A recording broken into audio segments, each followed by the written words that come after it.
¿Quién está ganando pasta con que a España lleguen miles de inmigrantes ilegales al día? Para mí las organizaciones humanitarias son las mafias blancas, ¿no? Se comportan igual que los traficantes en el continente africano porque están monetizando a cada uno de esos inmigrantes. Me abordaron 2 sujetos de origen extranjero y me dieron una paliza. Hoy en Quorum Podcast, Rubén Pulido, uno de los analistas con más información sobre la situación de la inmigración irregular en España. Si ya Marruecos se comportaba de forma agresiva con España, jugando con esos flujos migratorios como un arma, después de obtener información sensible, ahora la utilización es mucho mayor. ¿Por qué un vigilante en un centro de tutela de menores va con un chaleco antipinchazos? ¿Eso desde cuándo se ha visto? Se detiene en el año 2020 en pleno centro de armería al combatiente del Daesh, al soldado del Daesh más buscado en Europa. Manuales donde se te dice cómo apuñalar efectivamente, manuales donde se te dice cómo preparar un artefacto explosivo, manuales donde se te dice qué coche es mejor o no mejor para protagonizar un atropello masivo.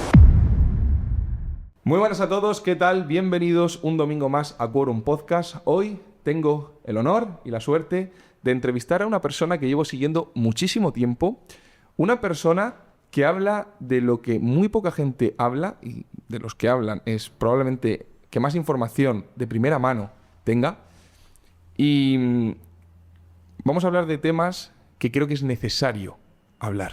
Rubén Pulido, bienvenido con un podcast. Muchas gracias por estar aquí. Un placer estar contigo. ¿Cómo estás, Rubén? Veo que pasan los años, sigues dando la batalla, sigues dando la guerra, a pesar de que, a mi modo de ver, no hay mucho cambio.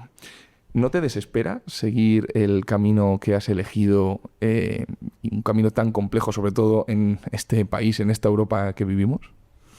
No me desespero porque, aunque parezca mentira, resultados encuentro, ¿no? Hace una década yo posteaba, como se dice ahora, en X, hablaba en El Toro, en Intereconomía, en unos pocos foros de opinión donde me daban voz. Y aquello quedaba como un eco, como un sonido residual, como una voz en el desierto, y nadie me prestaba atención, nadie quería ver la realidad que estaba denunciando. Pero poco a poco fui viendo cómo muchos usuarios de X, que es donde he estado más activo, expresaban sus opiniones, y unas opiniones basadas en análisis que yo había hecho previamente. Por ejemplo, antes de Open Arms y de sus operativos en el Mediterráneo Central no hablaba nadie en España. Esa investigación que hago yo de Open Arms a lo largo de todos estos años, con monitorizaciones marítimas que pongo encima de la mesa, con comportamientos cuando menos irregulares que existen en sus operaciones, pues veo que eso, pues hay gente que de alguna forma lo va tomando, lo va aceptando, va concienciándose sobre ello y lo va transmitiendo en redes sociales, basado, ya digo, en muchas de las opiniones y análisis que yo pongo encima de la mesa. Entonces veo un resultado positivo, ¿no? Sí que es un resultado positivo que llega con mucha lentitud, que a la gente le cuesta mucho concienciarse sobre esta cuestión, pero ese resultado está ahí. Entonces, sea máximo o sea mínimo, si existe un mínimo resultado, yo voy a seguir ahí. Y luego que, como decía esta mañana en otra entrevista, a lo largo de estos años estoy viendo muchas cosas, ¿no? Estoy viendo muchas cosas que me hacen tomar conciencia de que ya no estamos ante una crisis humanitaria, no estamos ante una crisis migratoria, no estamos ante un problema de inmigración, sino que ya estamos ante un problema de seguridad nacional. Ya es un problema de seguridad que afecta a todas las estructuras del Estado. Ya no únicamente esa delincuencia que hay en la calle, sino que ahora estamos viviendo también operaciones de espionaje contra el gobierno. Estamos viviendo también un fundamentalismo islamista que se está infiltrando a través de esa inmigración ilegal. Entonces, cuando tú eres testigo de todo eso, cuando tú estás viendo las aristas y la complejidad de esta situación que estamos viviendo a nivel fronterizo, ¿qué haces? ¿Te callas? Yo no me puedo callar. Yo tengo que seguir revelando todo lo que está ocurriendo. Sí. Yo tengo que seguir poniendo las cartas sobre la mesa y seguir denunciando todas estas cuestiones. Y ya cuando tienes el apoyo también a lo largo de todos estos años de miembros de las fuerzas y cuerpos de seguridad del Estado, de formaciones políticas que apoyan lo que haces, ciudadanos, muchos ciudadanos, me voy a ir yo de ahí, los voy a dejar ahí a merced de, pues, no, ya sigo adelante. Yo te puse como ejemplo hace tiempo, en una charla que di, como la primera línea de la ventana de Overton. Mencionabas antes el tema de Open Arms. Yo me acuerdo perfectamente cuando yo de repente vi, no sé si un vídeo, una entrevista no me acuerdo qué fue, que era, oye, alguien está criticando a Open Arms llamándoles pa. Y digo, joder, pero si esta gente son, en teoría, las mejores personas del planeta. Y eso genera un revuelo tremendo.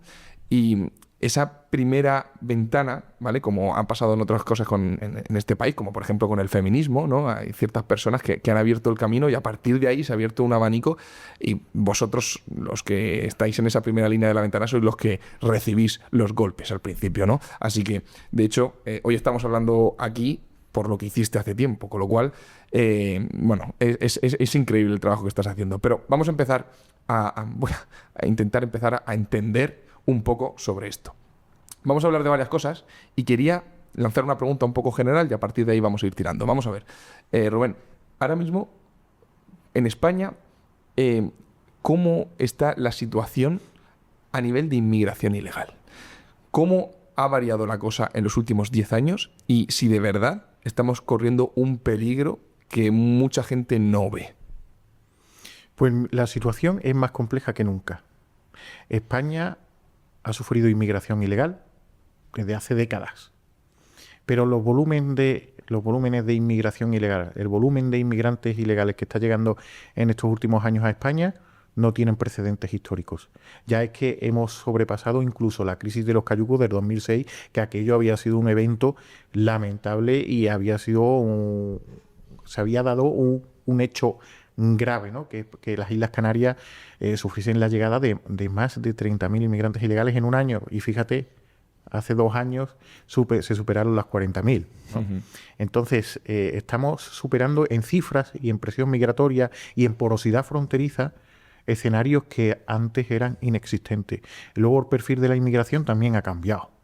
Ha pasado de los años 90 a una familia que en Cabo Espartel, en Tánger, compraba una embarcación, todos se embarcaban y cruzaban el estrecho. Ha pasado de eso a trayectos en avión hacia lugares concretos para luego partir desde el litoral con destino a territorio español, ¿no? Estamos hablando de una monetización de la inmigración ilegal y de algo ya mucho más sofisticado. Antes España sufría una inmigración ilegal que llegaba principalmente a través del estrecho, a través de esa ruta del estrecho. Llegaban también embarcaciones de forma residual a Granada, a Málaga, pero eso no era un diario, incluso no era todas las semanas. Eran las típicas noticias de que llegaba un cayuco a Cartagena, ¿no? Y ya está. Era algo aislado. Ahora no. Ahora España tiene hasta 11 rutas activas de partida, en origen, de inmigración ilegal que quieren llegar a territorio español. Siempre lo clásico era partir desde Marruecos. No, ahora parte inmigración desde Gambia, desde Senegal, desde Mauritania, desde Argelia, desde todo el continente africano, que tiene una línea de litoral directa hacia territorio español. Desde ahí parten. Desde el norte de Marruecos también lo hacen. Desde el este al oeste, pasando por la propia bahía de Alucema. Tenemos una inmigración ilegal que entra a través de vías terrestres en Ceuta y Melilla. Tenemos una inmigración ilegal descontrolada que entra por vía aérea a través de nuestros aeropuertos. Tenemos una inmigración ilegal intraterritorial en Europa que ahora cruza los Pirineos para llegar a territorio español y sobre todo tras el decreto de regularización masiva. Uh-huh. Eso, España no lo había...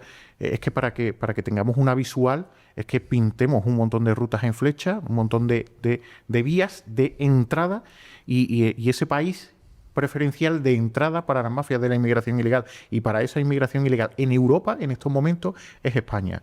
De hecho, acaba de empezar el año y ya España lidera, pese a que ha habido un descenso de la inmigración ilegal con respecto al año pasado, solo faltaba, porque las cifras que hemos enfrentado los últimos años, agua. Pese a eso, España en estos momentos lidera entradas de inmigración ilegal en territorio europeo, por delante de Balcanes, por delante de Italia, por delante de Grecia, por delante de Chipre, de Malta, de todos los países que padecen inmigración ilegal, sobre todo a través de rutas marítimas. España lidera esas cifras. Entonces, ante esta situación y ante la complejidad que hay, que ya profundizaremos alrededor de esta presión migratoria, no hemos estado nunca en estos niveles, en estos niveles de caos absoluto a nivel fronterizo. Vale. O sea, al final la gente funciona por incentivos. Si esto ha empezado bueno, cada vez va a más y cada vez está más organizado, como tú dices, es porque hay negocio. O sea, esto es un negocio para alguien. Alguien está ganando dinero con esto. Claro, lo primero que se te viene a la mente son las mafias, ¿no? Entonces, quería que me explicaras quién está ganando pasta con que a España lleguen miles de inmigrantes ilegales al día. Mucha gente, desde un líder político nacional, porque al final está encontrando una posición de poder que llega a través de políticas en favor de la inmigración ilegal, organizaciones humanitarias. Para mí las organizaciones humanitarias son las mafias blancas, ¿no? Se comportan igual que los traficantes en el continente africano porque están monetizando a cada uno de esos inmigrantes, los están repartiendo a través de diversas rutas y los están dispersando a través de todo el territorio nacional, como dispersan las mafias a través de todo el continente africano. Entonces, para mí son las mafias blancas y son las mafias blancas que también se están embolsando unas cuantías de dinero que ya quisieran también las redes criminales en África. Que pero muchas cuestiones ¿cómo ganan dinero esas mafias ganan blancas? dinero por plaza. Las organizaciones humanitarias monetizan cada plaza. Perdona que interrumpa el podcast, pero te pido, por favor, que te suscribas al canal. Es totalmente gratuito en el botón que hay justo abajo del vídeo. Muchísimas gracias, no interrumpo más y continuamos con la entrevista de David Hurtado. Las organizaciones humanitarias monetizan cada traslado, incluso, por ejemplo, en Canarias. En Canarias, que llevamos unos años viendo cómo se producen traslados aéreos, desde aeropuertos canarios hasta aeropuertos de la península, sobre todo en Madrid-Barajas. Cada traslado se monetiza a razón de 300 euros. Si se han movilizado en los últimos años más de 100.000 inmigrantes ilegales a través de vías aéreas, cada inmigrante movilizado son 300 euros de media que perciben esas organizaciones humanitarias. ACCEM, Cruz Roja, CEAR, un montón de organizaciones humanitarias que están metidas en Por poner un ejemplo, es decir, yo he visto, yo he vivido muchos años en Tenerife y voy con regularidad y lo he visto, ¿vale? O sea, mi pregunta es, entonces, cuando vemos a todos estos inmigrantes que están en el aeropuerto de Tenerife Norte o Tenerife Sur, que van a volar hacia Madrid, tú me estás diciendo que por cada uno de ellos, por moverlos hacia Madrid, por subirlos a ese avión, por gestionar ese traslado, por cada uno de ellos, la asociación que esté organizando gana 300 euros. Por cada uno de ellos hay una licitación que los monetiza a razón de 300 euros cada traslado. Cada embarque aéreo, cada llegada a la península y cada trayecto en autobús hacia el hotel de turno, el centro de acogida, y luego ya empieza otra fase de la monetización, que es la acogida. Por la acogida también se monetizan las plazas y por la acogida también perciben más cuantías económicas. O sea, cuando lo hospedas en el hotel, también gana dinero la asociación que lo ha hospedado en ese hotel. A pesar, o sea, sin contar todo el gasto del traslado, el hotel, etcétera, sino por simplemente la gestión. Claro. Y alrededor de todo ello hay una empresa textil que se encarga de hacerles la ropa o de facilitarles la ropa que llevan, porque si te fijas todos van igual, todos van con la misma mochila, con el mismo calzado. Todas esas empresas encargadas de la fabricación de esos calzados, de esa ropa, de esas mochilas, están también percibiendo dinero con ello.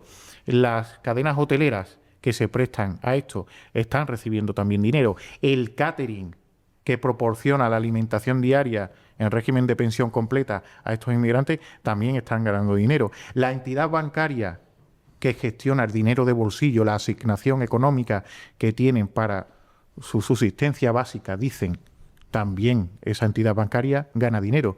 Es decir, aquí hay una estructura por la que pasan estos inmigrantes y cada eslabón de esa estructura está percibiendo una cuantía económica, en algunos casos más y en otros casos menos. Los principales beneficiados son esas organizaciones humanitarias. Si nos vamos a las memorias económicas de esas organizaciones humanitarias, lo podemos ver ahí. Podemos ver cómo sus subvenciones anualmente crecen de manera exponencial. La gestión de esta inmigración ilegal en cuanto a plazas crece de manera exponencial, porque hay una monetización. Ya hemos visto también cómo muchos dirigentes o directores de centros gestionados de acogida de estas organizaciones humanitarias han gastado su dinero en grandes comilonas, en tratamientos faciales, se desmanteló una trama en Canarias que los directivos se estaban gastando el dinero en un Jaguar, ¿no? Un Jaguar para gestionar todo esto de la inmigración ilegal.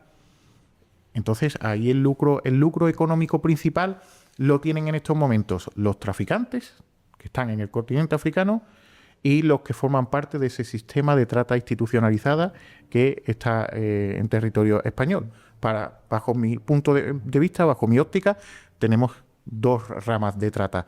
La trata común, la que se produce en el continente africano, y la trata institucionalizada, alimentada por un gobierno que oferta contratación pública a estas organizaciones humanitarias para la gestión de esta inmigración ilegal. Un gobierno que utiliza empresas públicas para la gestión de la inmigración ilegal.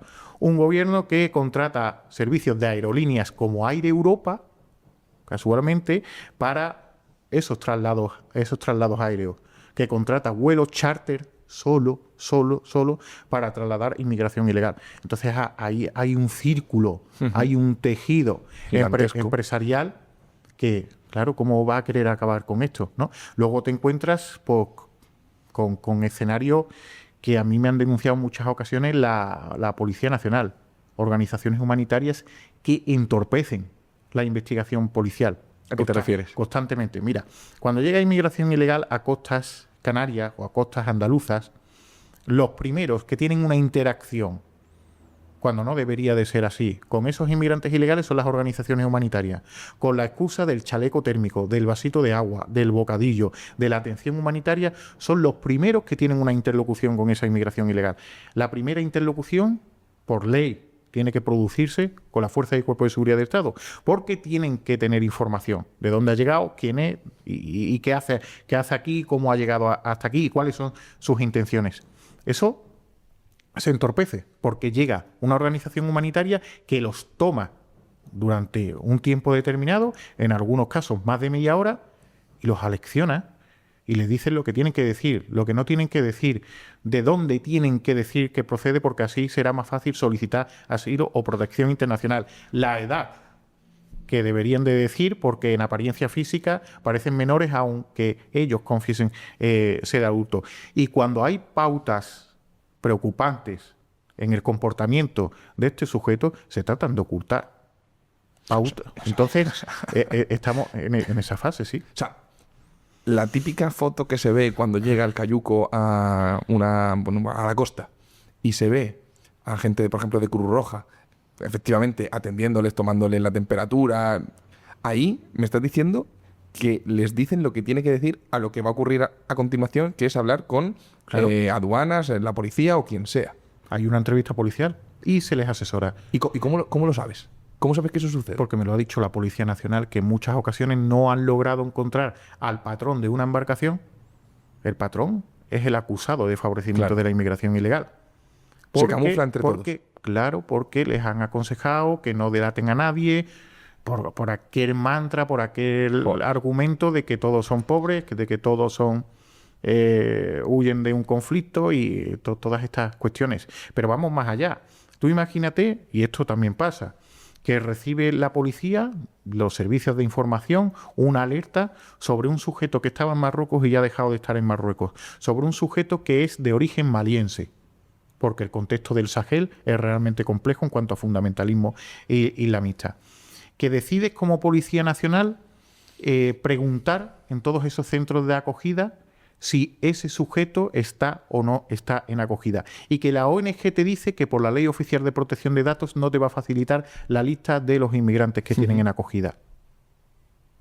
A ese punto estamos llegando también. Y no se están facilitando listados, ni nombres, ni apellidos para poder para saber quién está llegando aquí. Y de dónde proviene, de qué contexto, cuál es su nombre, cuál es su apellido. ¿Pero se podría hacer de verdad? O sea, es decir, ¿se podría llegar a controlar de verdad quién está entrando con su nombre, su apellido, con su edad, su país de origen? ¿Eso se puede hacer o es una quimera? Con voluntad, yo creo que se puede conseguir absolutamente todo lo que vaya encaminado hacia el control. Con voluntad política y voluntad de hacer. Otra cosa es que nosotros sometamos a observación un inmigrante ilegal, como contempla Ley de Extranjería, en un centro de internamiento para extranjeros, y ahora venga el lobby humanitarista y nos diga que lo estamos metiendo en prisión. No, no lo estamos metiendo en prisión. Se llama Centro de Internamiento para Extranjeros. No es una cárcel. Es un centro donde van quienes han violado nuestras fronteras. Y es un centro que está recogido en nuestra ley de extranjería. Hemos pasado de gestionar esa inmigración ilegal en esos centros de internamiento para extranjeros, donde la Policía Nacional observaba comportamientos, pautas, intentaba averiguar de dónde proceden, de dónde no, a través de colaboración con consulados, con las fuerzas y cuerpos de seguridad de Argelia, de Marruecos, de hacer toda esa labor fundamental policial. Después de un sujeto que ha violado nuestras fronteras, hemos pasado de ese internamiento en CIES a una acogida por parte de voluntarios de una organización humanitaria que a lo mejor es, pues, no sé qué harán en su día a día esos voluntarios, pero estoy seguro de que ese olfato policial carecen de ello, y más cuando les está moviendo un interés económico. Uh-huh. Entonces, estamos ante una situación ya no grave porque el perfil ha cambiado concretamente, sino porque no tenemos herramientas para enfrentarnos a ese perfil. Uh-huh. Una pregunta. Han mencionado los centros de integración, los centros de MENAS, que se llaman, ¿no? Comúnmente conocidos. Explícame cómo funciona un centro de MENAS de verdad. O sea, ¿qué pasa cuando el MENA llega a un centro? Los centros de MENAS ahora mismo son un almacén. De hecho, un fiscal de menores en Sevilla, Daniel Barpuesta, lo calificó así cuando sí que venían menores, de verdad. Decían que eso eran almacenes de niños. Eran almacenes de niños porque de la mayoría de esos menores extranjeros no acompañados, sean menores o sean adultos, se tenía constancia de cuáles eran sus tutores legales o de cuáles eran sus familiares, porque había una comunicación y una interlocución con ellos. Entonces no tiene ningún tipo de sentido de que sean tutelados, ¿no? Bajo la óptica de nuestra normativa en materia de extranjería, si la cumplimos tal cual está contemplada, eso no cabe al lugar. Uh-huh. Estos fiscales abren un expediente de retorno, de expulsión, que se tiene que ejecutar. Si has hablado con tu padre, ya sabemos, o tu tío, o quien sea, pero ya tú no eres desamparado. Se está impostando un desamparo. Y eso es lo que se produce en esos centros. En esos centros también se ponen trabas de todo tipo.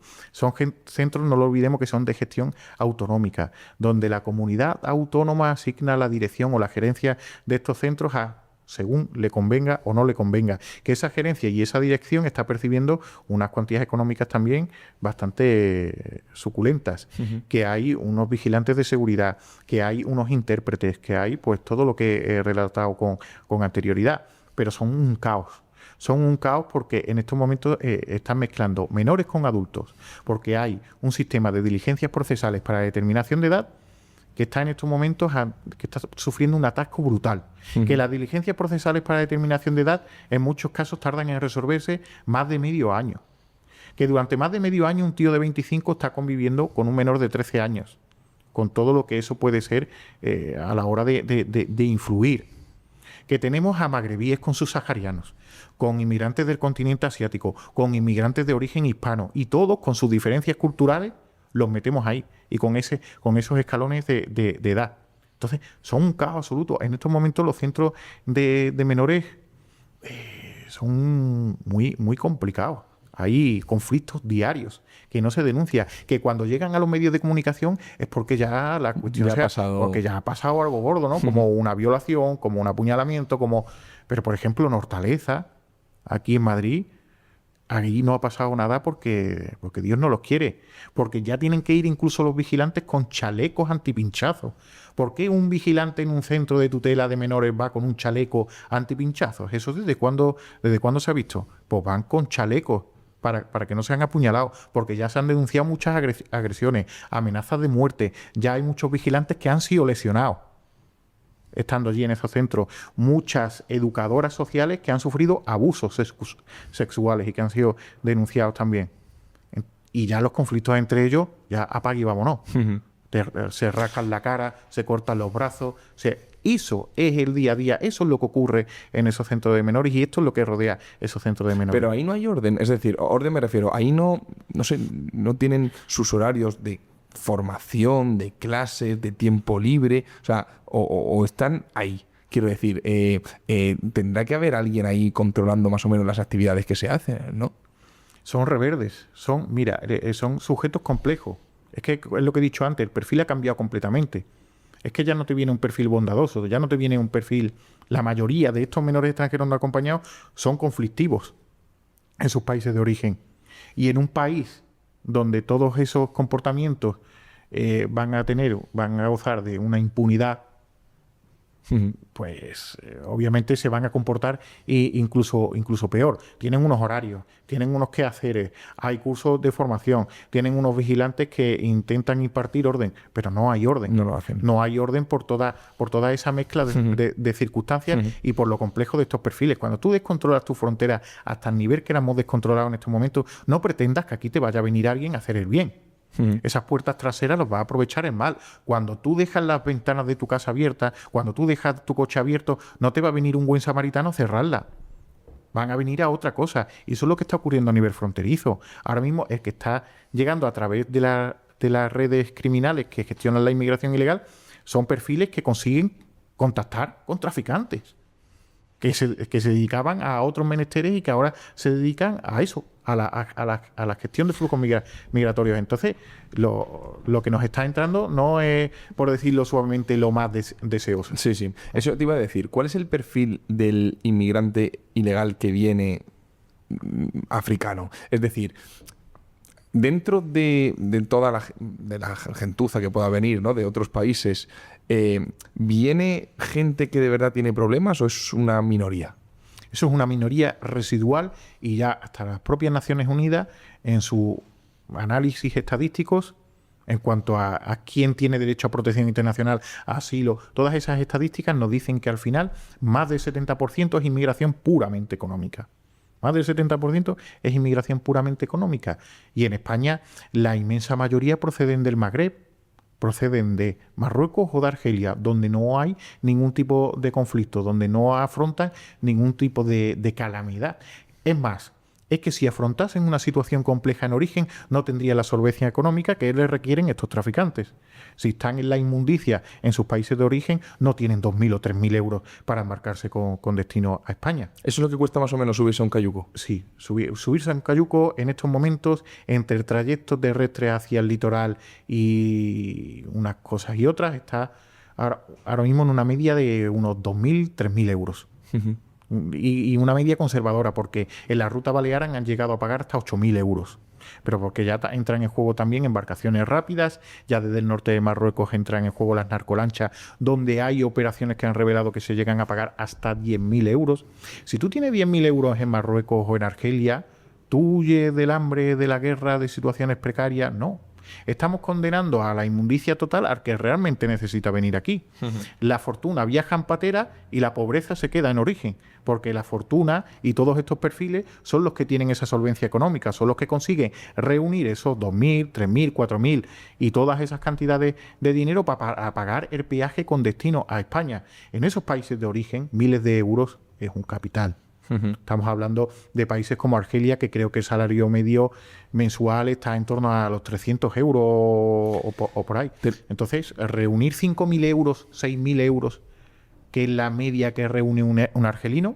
Pero una pregunta, si vamos a suponer que la media de edad de la gente que venga entre los 16 y los 25 años, ¿de dónde sacan esos 2.000 o 3.000 euros en su país de origen? Si son gente sin oficios ni beneficios, si son gente, gente que se dedica al maleanteo, por así decirlo, ¿no? ¿De dónde sacan ese dinero? O sea, ¿cómo están financiados ellos? ¿De dónde saca dinero un joven español de 20 y tantos años? ¿De dónde saca 10.000 o 12.000 euros?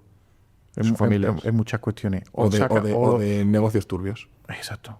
Pues de ahí proviene la mayoría. Luego nos encontramos con episodios de multirreincidencia delictiva en las calles de Bilbao, de Barcelona, de Valencia, de Palma, de Granada. Ya que hay pocas ciudades españolas que se salvan. ¿Cómo no van a ser perfiles multirreincidentes? Es que no son perfiles que han caído en la multirreincidencia en España. Es que son perfiles multirreincidentes en origen. Es que estamos hablando de delincuencia importada. Estamos hablando de perfiles que ya vivían de la delincuencia en su país de origen. Y cuando llegan a un país en los que hay puertas giratorias en los juzgados, en los que entras, sales, como te vengan ganas, en los que te detienen 20 veces y todavía no has pisado prisión, pues es que lo que hacían en su país de origen se queda pequeño con lo que pueden llegar a hacer aquí. Y en muchos casos son financiadores de tramas en origen y obtienen aquí un lucro económico, obtienen aquí una financiación para cuestiones como, por ejemplo, las redes de la yihad. Se envía mucho dinero afuera y afortunadamente todavía podemos seguirle la pista al dinero y por eso muchos perfiles fundamentalistas caen. Porque las investigaciones policiales logran ver todo eso. Pero en la situación que tenemos es así. Y luego también el perfil demográfico. La mayoría, la inmensa mayoría, son jóvenes. Sí. La inmensa mayoría son jóvenes de una horquilla muy concreta, que va desde los 20 a los 30 años. Ahí es donde más llega. Hay ausencia total, casi total, de niños menores de 14. Eso es residual. Mujeres, igual. Cuando tú coges la muestra demográfica de aquel movimiento que se produce de refugiados ucranianos, que eso está en la Oficina de Asilo y Refugio Española, tú ves la muestra demográfica, ves que más de un 70% son mujeres y que luego lo otro queda entre menores y residualmente en hombres. Y ahora ves en la inmigración ilegal que es totalmente lo opuesto, aquí algo falla. Aquí no se está huyendo, no se está huyendo de ningún conflicto. Entonces la mayoría son jóvenes con una alta capacidad económica, que gozan de una salud envidiable, porque tú te vas a Canarias y los ves en muchas ocasiones en esos centros. Joder, ya quisiera yo estar como están algunos, ¿no? Entonces son jóvenes que tienen una vida cómoda, son clase media alta en Senegal, en Mauritania, que tienen dinero para ir a un gimnasio, que tienen dinero para estudiar, para un terminal móvil, para vestir bien, y que ven en los cauces de la inmigración ilegal una oportunidad única de entrar en un sistema que les va a tener en un altar, que les va a cuidar, que les va a perdonar todo. Y para que lleguen a esa conclusión tiene que haber una especie de efecto llamada. Es decir, les tienen que informar de lo que les espera cuando pasen por una travesía que entiendo que tampoco tiene que ser un camino de rosas. Quiero decir, subirse un cayuco tiene que ser algo terrible, ¿no? Pero tienen que saber o tienen que intuir lo que les espera cuando lleguen ahí. ¿Cómo se genera ese flujo de información entre el que está aquí y el que se entera y que pelea por venir aquí a España? Todos tienen un teléfono con conexión a Internet. Casi todos, la mayoría de ellos. Todos hacen fotografía de todo lo que pasa, todos hacen vídeo de cómo los cuidan, de cómo les dan de comer, de cómo los meten en un centro en Canarias, donde le ponen pistas de calistenia, donde le ponen canchas de baloncesto, donde están a pensión completa, donde les dan comida, les dan ropa, les dan absolutamente de todo e incluso dinero de bolsillo para comprar tabaco o lo que les vengan en gana. Todo eso filmado, todo eso es testimoniado y es transmitido a origen. Ellos se mueven a través de grupos en redes sociales. Es que las redes criminales que gestionan los traficantes, las mafias, nosotros lo tenemos ahí como el hombre del cuchillo. No. Esto a día de hoy son personas que están detrás de un ordenador. Son personas que gestionan grupos de WhatsApp, grupos de Telegram, grupos de Facebook, personas que hacen memes, que editan vídeos, que subtitulan mensajes del gobierno en favor de toda esta inmigración ilegal para preparar esos dípticos, para preparar esas campañas publicitarias, para al final ponerle en bandeja a todos esos jóvenes el señuelo de que si contratan los servicios de traficantes de turno, pues un poco más que la panacea, ¿no? Lo que sueña todo el mundo. Y tú has dicho antes una cosa muy importante: subirse a un cayuco es peligroso, muy peligroso. Muchos no llegan, desafortunadamente. De eso las organizaciones humanitarias dicen más bien poco. Las cifras se ocultan. Y casualmente la inmensa mayoría de esos saharianos que llegan a España no son subsaharianos que viven en el litoral. Los que saben de las complejidades de la mar, de las travesías marítimas, no logran ser seducidos por estos traficantes. Casi todos son de interior. Casi todos ignoran el peligro que corren esas travesías. Pero claro, han visto vídeos de traslados aéreos, han visto vídeos de fiestas, han visto vídeos de de ocio, de todo eso que he dicho ¿Tú has visto con anterioridad. esos grupos en redes sociales? ¿Los ves, los monitorizas, los sigues? Yo estoy en grupos de ese tipo. Infiltrado. Claro, infiltrado. Yo he conseguido mucha información, he anticipado muchas salidas de inmigración ilegal, he colaborado con la Comisaría General de Extranjería y Fronteras en esta materia porque estoy en esos grupos y porque a través de esos grupos obtengo mucha información. He anticipado muchas oleadas desde Argelia porque he visto cómo se organizaban en esos grupos. Antes de que ocurriese en 2022 lo que ocurrió en Melilla, ya en septiembre de 2021, yo tracé todos los recorridos de esos inmigrantes ilegales hacia Melilla y eso lo llegué a publicar. Eso está publicado en la Gaceta. Además, con un titular que es muy claro. Mafias marroquíes movilizan inmigrantes ilegales con destino a Melilla para asaltar los vallados fronterizos. Y 6 meses después lamentamos pues eso, los eventos más lamentables que han existido en España a nivel fronterizo. Si yo hace 6 meses tenía constancia de todo aquello, no la tiene un gobierno o no la tienen unos servicios de inteligencia marroquíes. Claro, por lo menos la capacidad la tienen para llegar Entonces a eso. sí, yo estoy en muchos de estos grupos y soy testigo de todo eso. Soy testigo de todos esos dípticos, de todos esos vídeos, de todos esos memes, de todo ese intercambio de información, de cómo el que no llega bien o el que ha sufrido un percance no lo transmite por vergüenza. Que de eso, ¿A qué te refieres? Solo se transmite éxito. Si tú no transmites éxito, si a ti te ha fallado, si tú has tenido un accidente marítimo, te has logrado salvar de un naufragio, si te ha pasado algo malo en el trayecto, eso ellos no lo transmiten, porque es una vergüenza y es una deshonra. Entonces, en estos canales solo se transmite éxito. Solo se transmite la mejor parte de todo. Pero, claro, hay otra parte.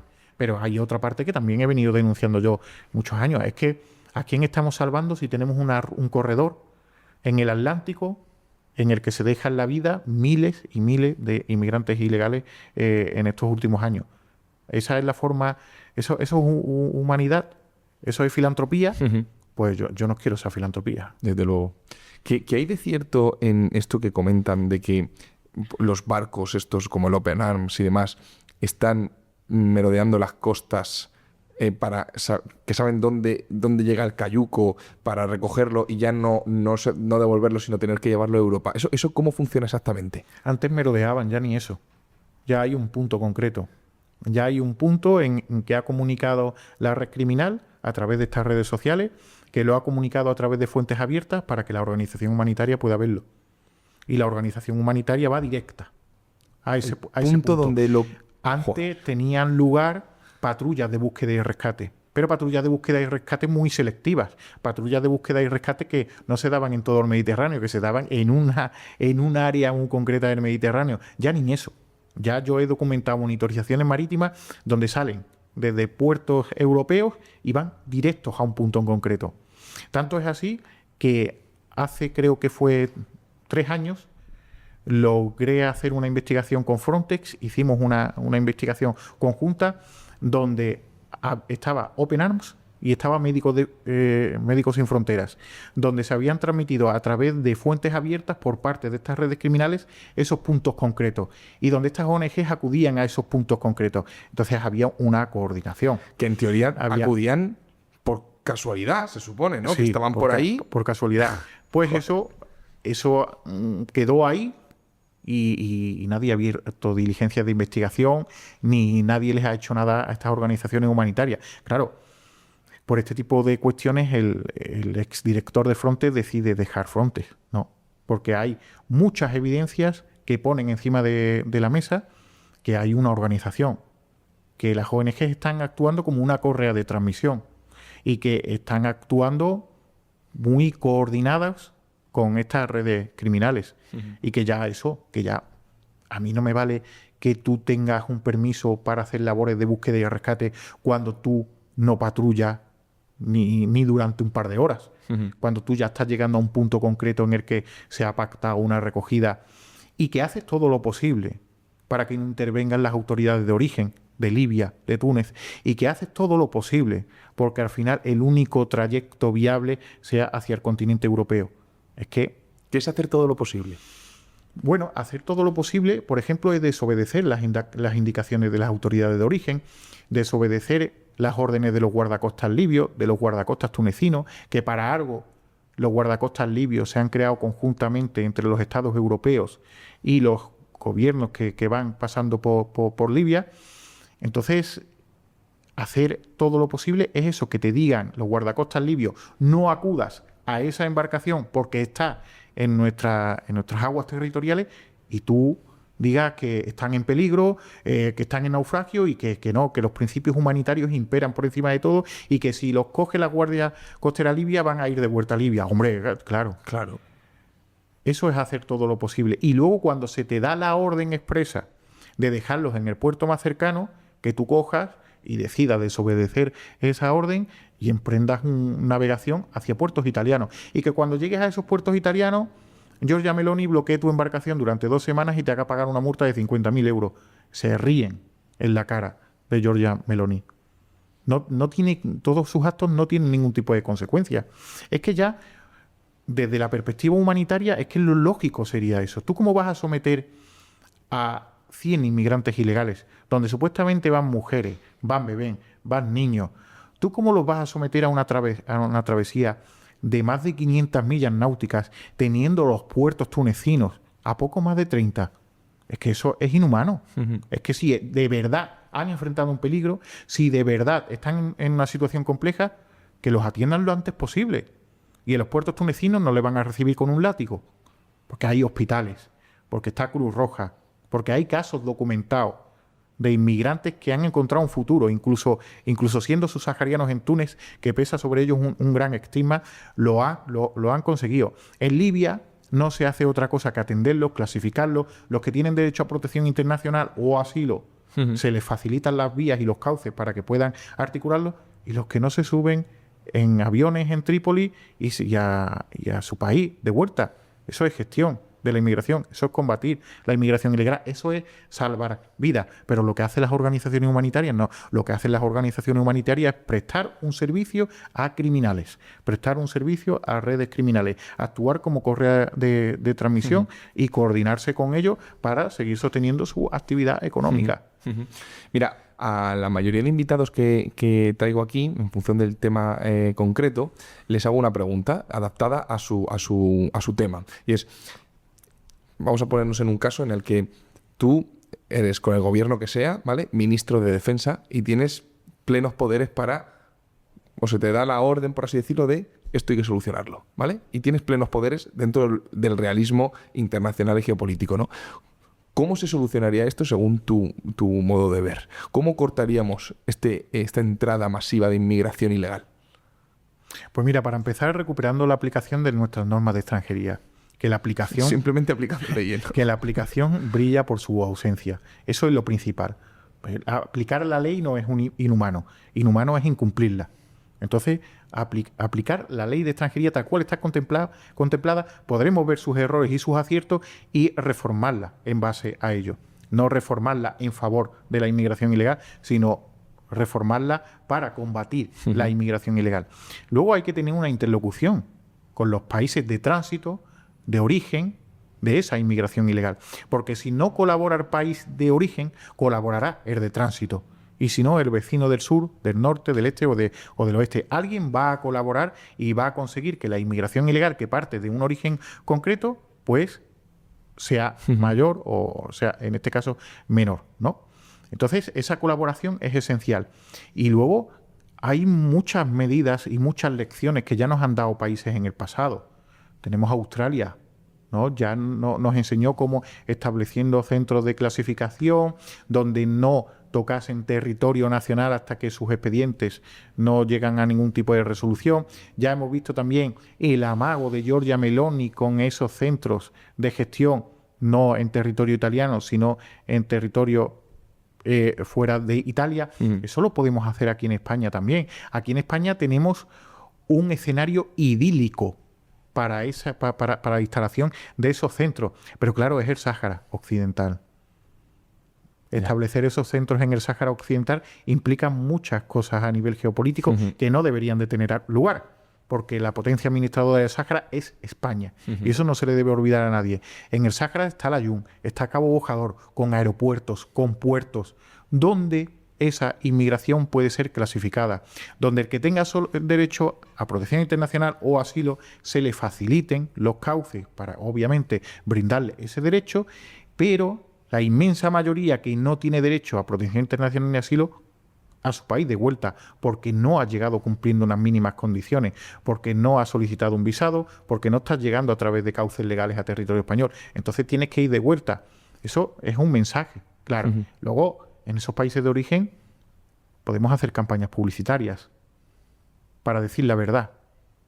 Para decir contrapropaganda, ¿no? Para decir que aquí ha llegado Hamed y no está trabajando de camarero, está ennifando pegamento en las calles porque se le ha condenado a la inmundicia.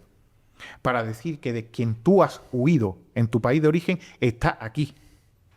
De esas redes criminales que habitan y que tienen comportamientos criminales en tu país de origen, están llegando a través de la inmigración ilegal, de los que tú estás huyendo, de todos los que pierden la vida en las rutas marítimas. Esa publicidad en Senegal, en Mauritania, en Marruecos, en Argelia, que ellos vean el precio y el coste de llegar ilegalmente a territorio español y eliminar el confort, eliminar ese confort del que gozan, ese confort criminal, ese confort a todos los niveles, esa impunidad. No se puede sentir cómodo en un país quien ha entrado violando las fronteras de ese país. Tiene que afrontar la legalidad. Tiene que encontrar unas dificultades para obtener residencia, nacionalidad. Si has llegado ilegalmente no tienes derecho a nada de eso. Entonces, con una serie de acciones que te he descrito, ya contienes mucho. Ya envías un mensaje adecuado, no el mensaje opuesto, porque los mensajes son la mayor frontera. Las fronteras en lo físico pueden ser más grandes, más altas, puedes electrificar vallas, tú puedes hacer lo que quieras. Pero como el mensaje no sea el adecuado, a ver de qué sirvió el muro que levantaron en Estados Unidos cuando gobernó Biden. No sirvió de nada, lo franquearon. Porque el mayor muro, que es la política de contención de inmigración, no se había construido. Entonces hay que construir ese muro y hay que enviar el mensaje adecuado para que ese mensaje actúe como un efecto disuasorio y no como un efecto llamada. Totalmente. Mencionabas el tema de comunicación entre países, ¿no? Claro, hay esa gran duda de cuáles son realmente las relaciones que hay entre España y Marruecos, si estamos chantajeados por ellos o no, pero lo que sí que es cierto es que todo alrededor de ese mundo pues es difuso, ¿no? Y no se sabe bien qué está ocurriendo. A mí me da la impresión de que Marruecos nos chantajea. Creo que es evidente, ¿no? Y además, cuando quiere apretarnos, hace cosas como lo que ocurrió en Melilla, efectivamente, hace tiempo, o abriendo una frontera, o sea, abriendo las vías para que en Canarias eso sea una locura.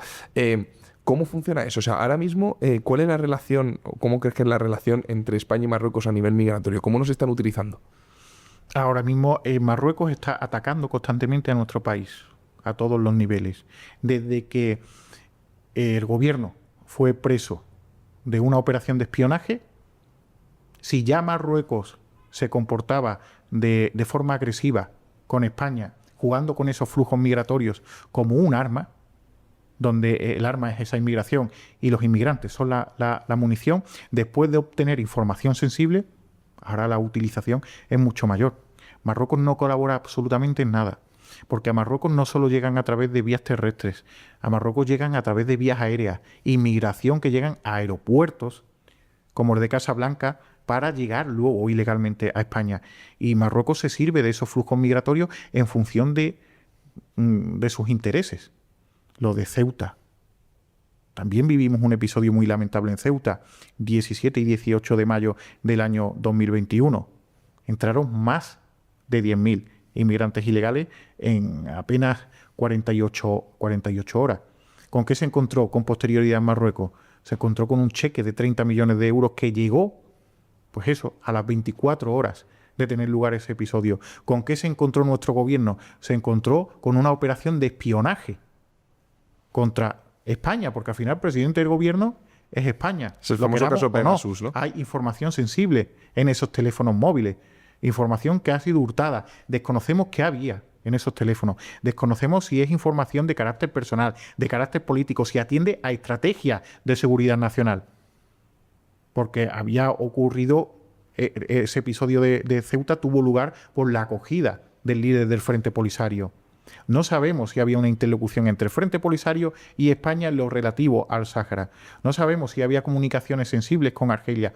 O quizás todo formaba parte, toda esa información forma parte de esa trama de Ábalos, Koldo, porque no olvidemos que el gobierno nos ha estado diciendo que se da cuenta de que fueron espiados allá por el 2022. Sin embargo, hace dimitir a Ábalos en el 2021, justo después de tener lugar ese hackeo a los teléfonos móviles. Y justo después de esos hackeos a los teléfonos móviles aparecen aviones de empresas que fabrican ese software de espionaje. Aparecen aviones de esas empresas que llegan a aeropuertos españoles, que luego llegan a aeropuertos marroquíes, que luego el Falcon también se utiliza de una forma extraña, que hay transpondedores que se apagan y que el rastro de estos aviones se pierde. Entonces, claro que para Marruecos la inmigración está en su agenda política y la inmigración está como uso preferencial de presión diplomática en estos momentos al margen de toda esa información que se ha hurtado y que desconocemos. Hemos perdido soberanía porque hemos perdido esa potencia administradora que se ejercía sobre el Sáhara a raíz de todos estos capítulos, porque el giro del Sáhara se produce justo después de todos estos acontecimientos. Y sin dar explicación ninguna. Estamos en estos momentos en una situación en la que Ceuta y Melilla están, a través de declaraciones y a través de una inmigración ilegal, pero también a través de declaraciones de líderes de todo tipo en Marruecos y lo que no es Marruecos, líderes también norteamericanos, que ponen en duda la soberanía de Ceuta y Melilla y que el gobierno no hizo absolutamente nada. Que el gobierno, cuando pasó lo que pasó en Melilla en el año 2022, fue incapaz de castigar a Marruecos. Porque tú tienes que tener una reacción diplomática y no puedes tener una reacción diplomática suave ante un episodio de esas características. Y más cuando estamos hablando de un movimiento de miles y de miles y de miles de inmigrantes ilegales, que eso no es casual. Eso se agolpan alrededor de Melilla y están allí durante meses y esperan el momento exacto para que tenga lugar eso. Y Marruecos no sabía del desplazamiento de eso, de la acumulación y desplazamiento de esos miles de subsaharianos. Claro que lo sabía, pero estábamos ante un momento en el que la brecha diplomática entre España y Marruecos era considerable. Entonces, claro que Marruecos está utilizando esa inmigración ilegal. ¿Hay algún país africano que esté haciéndolo bien? Es decir, oye, que sí que sea un ejemplo de cómo controlar el tema de la inmigración ilegal. Sí, tenemos a un vecino que lo lleva haciendo bien muchos años y sin pedirnos cheques al portador, que es Argelia. Argelia tiene hasta 7 fronteras comunes en África. Las bolsas de inmigración ilegal, el volumen de inmigrantes ilegales que pasa por territorio argelino se cuenta por cientos de miles cada año. No tiene absolutamente nada que ver con la inmigración que pasa, que hace tránsito por Marruecos. Nada absolutamente que ver. Si Argelia decide no controlar eso, recibiríamos del orden de más de 10.000 inmigrantes ilegales al mes, cada mes en costas españolas. Sin embargo, Argelia combate la inmigración ilegal. Argelia detiene esa inmigración ilegal, intercepta esa inmigración ilegal y las pone en fronteras con Níger y las pone en muchas fronteras o las envía a sus países de origen porque lo toma como un asunto de Estado, combatir la inmigración ilegal, porque genera múltiples problemas, pero sobre todo un gran problema de seguridad en un país, Argelia, que es limítrofe con todo ese Sahel y esa situación de fundamentalismo islámico que se está viviendo en el Sahel. Entonces Argelia es consciente de la gran problemática que entraña esa inmigración ilegal. Es decir, tenemos unos líderes en Argelia que temen de esa inmigración ilegal que viene de contextos como el del Sahel y tenemos a España que permite que cada vez partan más inmigrantes de ese contexto como es el de Sahel. Entonces tenemos ahí Argelia. Ahora en estos últimos años hemos estado viviendo una gran presión migratoria en la zona de Levante, en Baleares, procedente de territorio argelino. Pero ¿qué hablamos? ¿De 7.000 en un año? lo comparamos con la ruta atlántica, lo comparamos con lo que parte del norte de Marruecos, con lo que parte de costa del Sáhara, no tiene absolutamente nada que ver. Solo faltaría, no tiene recursos, no piden recursos, no piden cuantías para logística para combatir la inmigración. Lo hacen ellos con recursos propios porque lo toman como algo normal, como algo habitual. Y Argelia nunca ha pedido dinero a cambio para eso. Lo único que ha pedido es que existan unas relaciones diplomáticas en las que haya unos principios básicos, en la que haya una buena vecindad, en los que tus empresas españolas puedan encontrar negocios en Argelia, en las que Argelia a través de su hidrocarburo pueda encontrar acuerdos con España, lo lógico, lo normal. Reciprocidad diplomática, y le basta esa reciprocidad diplomática para hacerlo bien. Entonces sí que tenemos... Y aún así nosotros nos hemos enfrentado a Argelia, que ha sido socio histórico español. Y aún así preferimos al socio hostil. Y cuando hay un acercamiento con Argelia, ese socio hostil actúa en consecuencia y se retrocede. Dicen ahora mismo que Álvarez ha llegado a territorio argelino. A mí me parece increíble. Yo creía que el avión se iba a volver, porque el avión ya se ha vuelto en más de una ocasión. Veremos a ver lo que sucede. ¿A qué te refieres? ¿Que iban a visitar Argelia y con la misma se han dado la vuelta? Sí. Por orden de Marruecos. En el pasado, claro. ¿En serio? Eso ha pasado en el pasado. Ha habido viajes programados a Argelia que se han interrumpido, porque ha habido una actuación y se han interrumpido esos viajes. Ahora tenemos un viaje que al final ha sido fructífero. Álvarez ha aterrizado en aeropuertos de Argelia. Ahora vamos a ver en qué se traduce eso. Pero si se traduce en un comportamiento hostil por parte de Marruecos, nosotros deberíamos de actuar en consecuencia.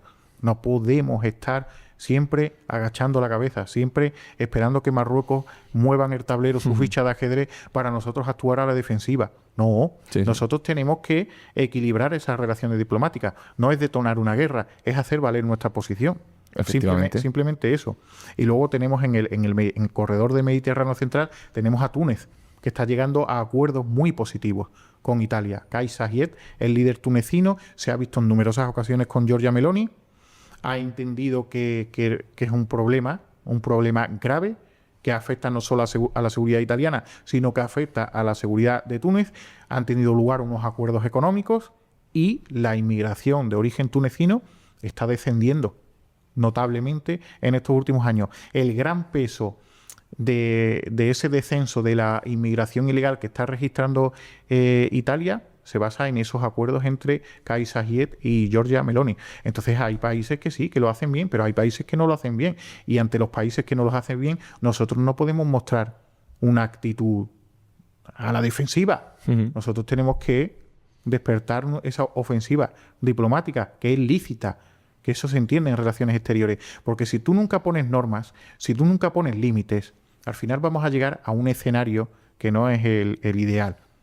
Porque cuando se llega a un conflicto armado, cuando se llega a una guerra, es porque esa brecha diplomática se ha tejido en base a la hostilidad y cada vez el enfrentamiento ha sido mayor, no se han corregido según qué relaciones bilaterales, no se han equilibrado, no ha existido un principio de reciprocidad diplomática, cada vez nos hemos encontrado con mayor agresividad, al final eso se rompe. Sí, totalmente, ¿no? Si tú no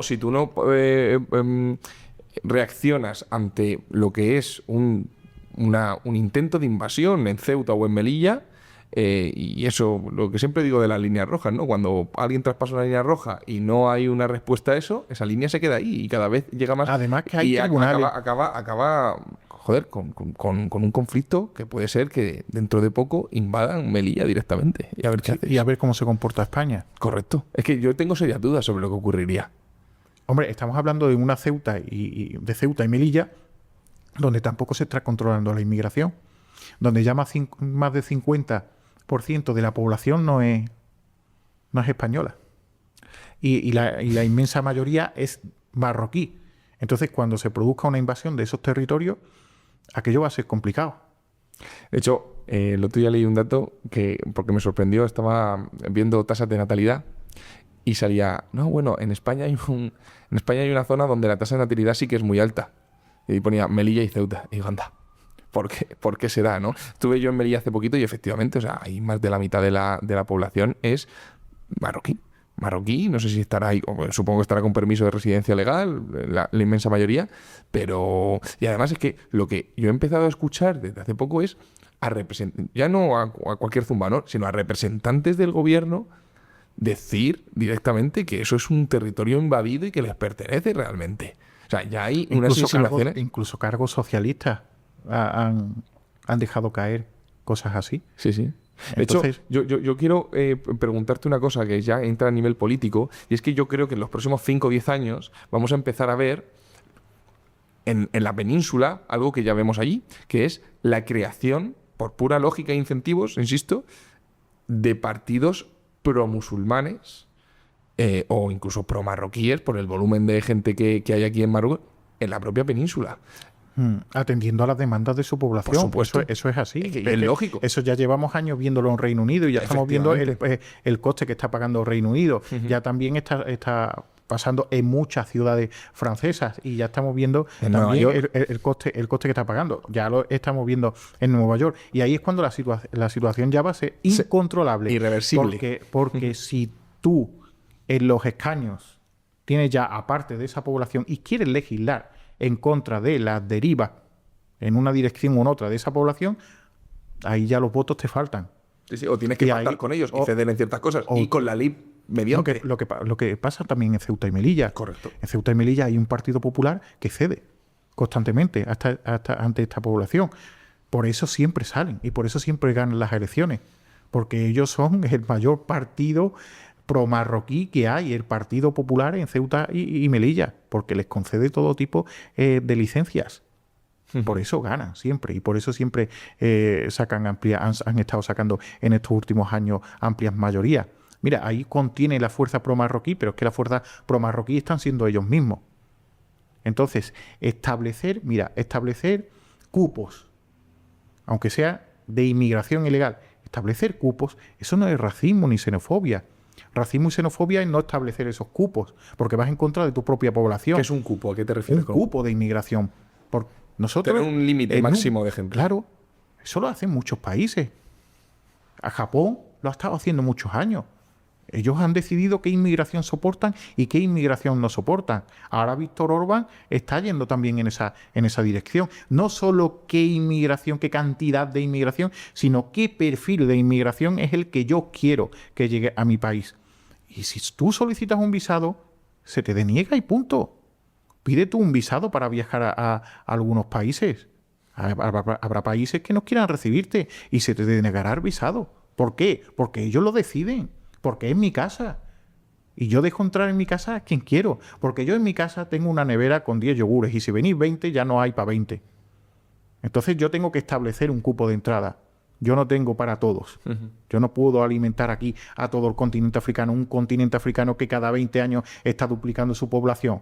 ¿Cómo vamos a abrir las puertas de par en par? No vamos a tener recursos para todos ellos. Entonces, en Ceuta y Melilla ha estado pasando eso durante los últimos años, que no se ha sido capaz de decir hasta aquí. Vamos a estar 3, 4 años gestionando lo que tenemos. Y cuando sea positivo para la ciudad autónoma, seguiremos permitiendo la entrada de más inmigración ilegal. Pero ya te digo, establecer cupos, eso no es racismo. Lo estás aplicando a las nacionalidades uh-huh. que tú quieras, no uh-huh. hacia nacionalidades concretas. Eso es, por ahí también deberíamos de caminar. Uh-huh. Eso sería también una senda para tratar de controlar todo esto, porque es que tenemos que empezar a controlar lo que tenemos aquí. Y cuando tengamos controlado lo que tenemos aquí, que no lo tenemos controlado, pues ya decidiremos controlar lo que pueda seguir viniendo. Te iba a preguntar, estamos hablando sobre el hecho de, oye, de que no cabe más gente o que al final que eso hay que controlarlo de alguna manera, y nos estamos centrando mucho en la parte de inmigración africana, pero es cierto que viene muchísima inmigración de Hispanoamérica. Igual. Viene en avión y mucha gente pues viene y no hay control, vienen por lo que tengo entendido, ¿no? Vienen como si fueran de turismo y se pierde el rastro, no hay un control allí. Entiendo que eso es la mayor parte de la inmigración que viene. Y entiendo que, aunque obviamente vienen de una cultura parecida a la nuestra, prácticamente igual que la nuestra, también genera ese problema. Quizás no tanto de inseguridad, que también lo genera, pero sobre todo a nivel de recursos, ¿no? Sí, a ver, yo he estado durante muchos años observando todas esas rutas marítimas y terrestres, efectivamente, porque ahí es donde está la mayor frontera cultural, porque ahí es donde está la mayor amenaza contra nuestra seguridad nacional, porque estamos hablando de una religión que camina hacia el fundamentalismo en muchas ocasiones y que genera problemas muy graves. Pero efectivamente la inmigración aérea descontrolada también genera problemas muy graves, y ya desde hace 2 años Frontex viene apuntando hacia los aeropuertos españoles, Barajas y el Prat especialmente, como aeropuertos a través de los que se está colando mucha inmigración ilegal de forma descontrolada, muchos documentos falsos, mucho fraude documental, mucha gente en definitiva que no tiene que estar aquí, mucha gente que en algunas ocasiones no llega únicamente de Hispanoamérica, sino que también llega del continente asiático y también del continente africano a través de vías aéreas, y que al final materializa una estancia ilegal en territorio.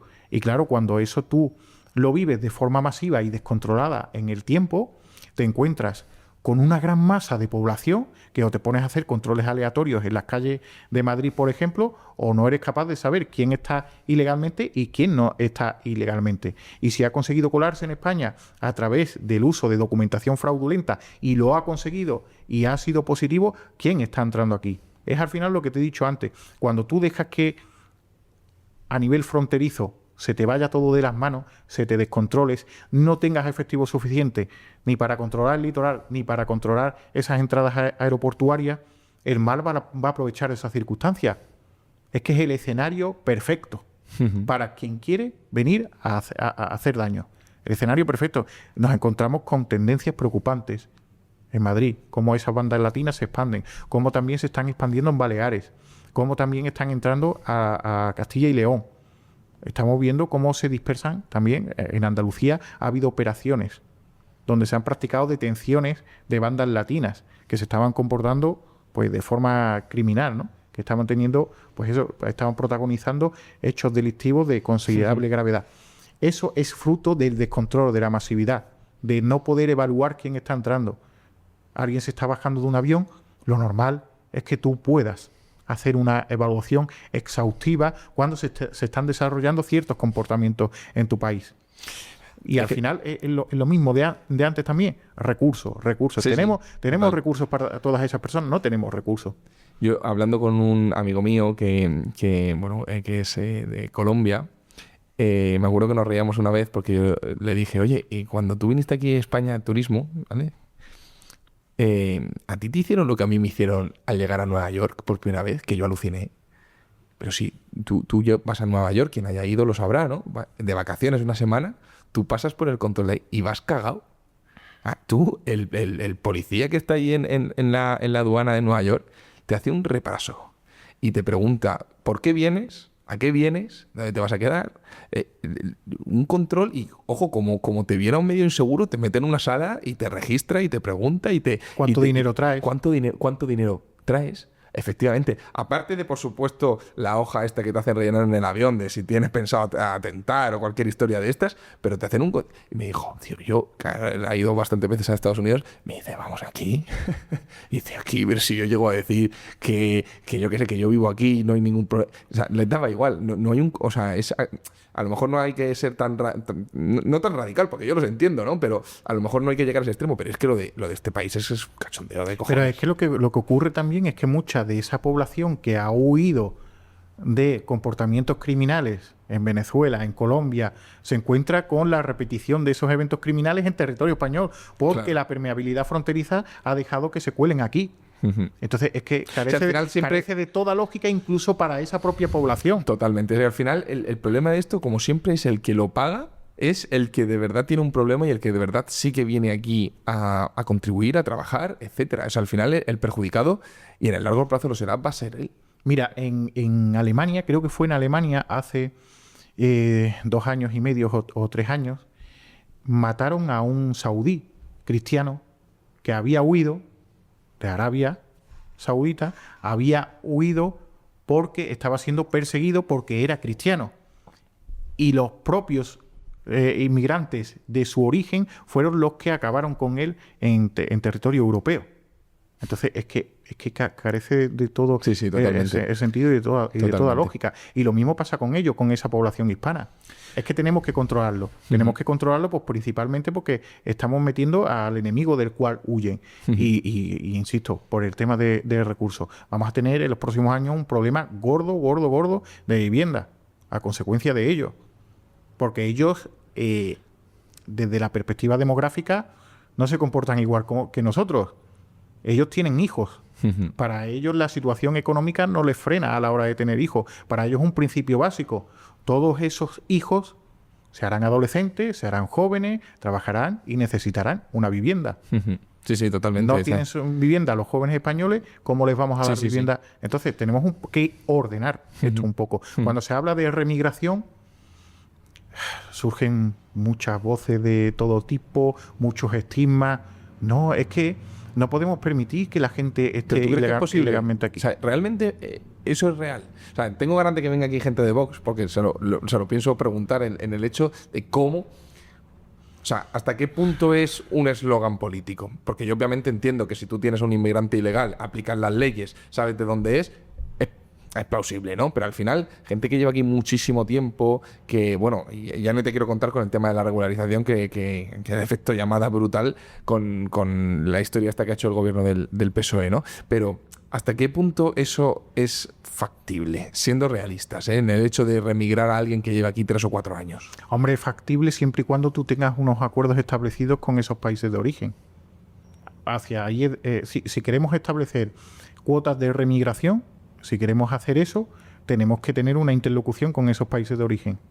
Y tenemos que empezar a tejer esa interlocución ya.